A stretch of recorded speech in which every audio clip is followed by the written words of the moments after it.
Hi, welcome to Richard Gabili YouTube channel, and for today's tutorial, I will be teaching you on how to adjust long press scanning on iPhone X. But first, kindly subscribe to this channel and don't forget to hit the subscribe button and the bell to notify you for the new updates. And let's start.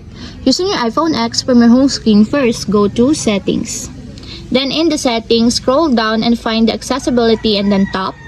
Then in the accessibility, scroll down again and go to physical and motor section and then tap the switch control. Then in the switch control, go to timing section and then tap the long press.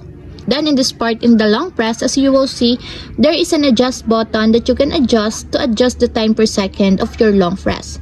For example, you want to increase the time per second, just tap the positive sign located on the right side, just like this.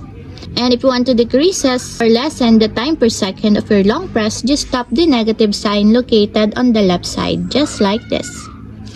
And that's it, we have successfully adjusted long press scanning on iPhone X. If you have a question, kindly comment down below and don't forget to hit the subscribe button and the bell to notify you for the new updates. And thank you for watching!